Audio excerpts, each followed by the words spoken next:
Puis alors j'ai commencé à lire, et puis alors, moi je parle pour les sons parce que je ne comprenais pas l'arabe à l'époque, mais il y a des sons merveilleux, mais c'est vraiment de la belle prose. Moi j'ai une oreille musicale, j'aime beaucoup les beaux sons, mais quand on entend le Coran, c'est magnifique. Enfin, je ne sais pas comment un homme a pu faire des beaux textes pareils. En plus, tous ces textes ont des significations profondes.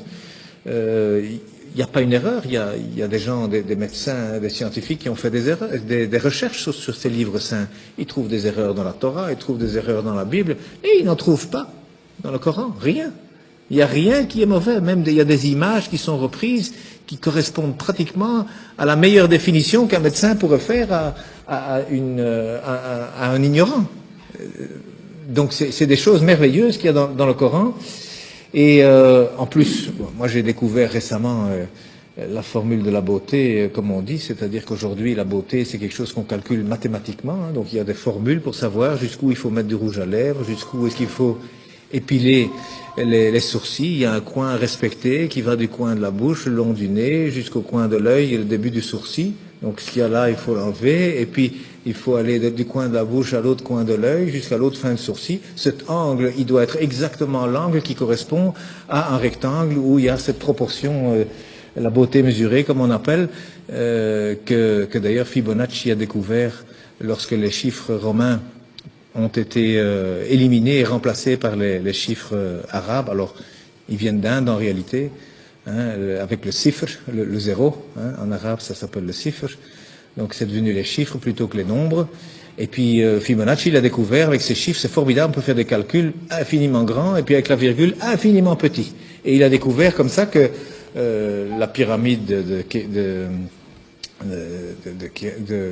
Khéops, le Parthénon, enfin tous ces beaux bâtiments, même en Italie, il a découvert qu'il y a toujours la bonne proportion. Même les peintures, il a découvert que toujours c'est au même endroit que doivent se trouver le centre du tableau. C'est pas au centre, hein, non, c'est quelque part 1 sur 1,618.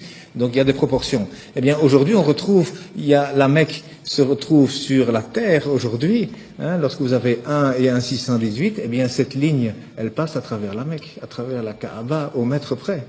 Et la distance entre la Kaaba et le pôle Nord fait 1, et entre la Kaaba et le pôle Sud fait 1,618.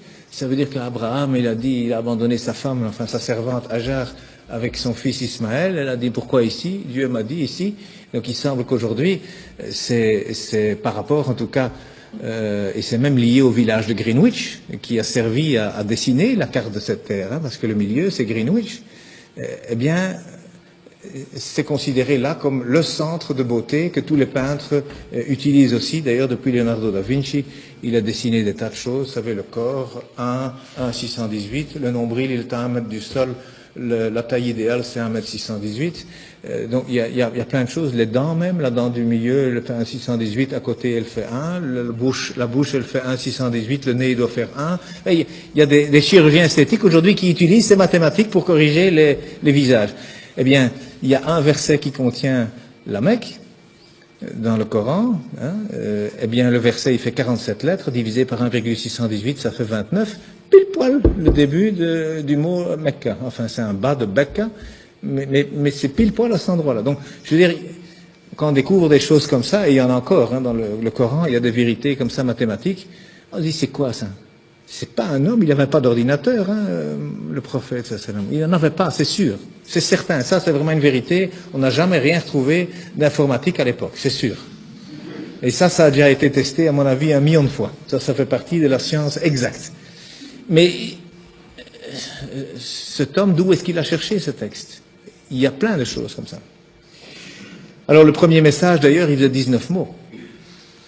Le premier message de 19 mots, Bismillahirrahmanirrahim, fait 19 lettres.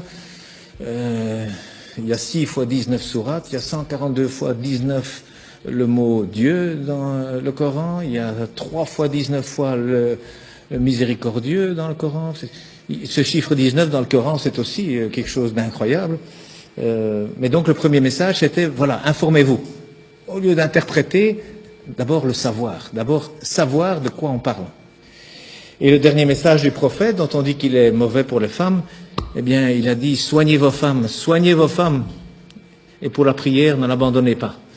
Alors, moi je dis une religion où le premier message et le dernier message sont ainsi, je ne vois pas très bien ce qu'on doit craindre.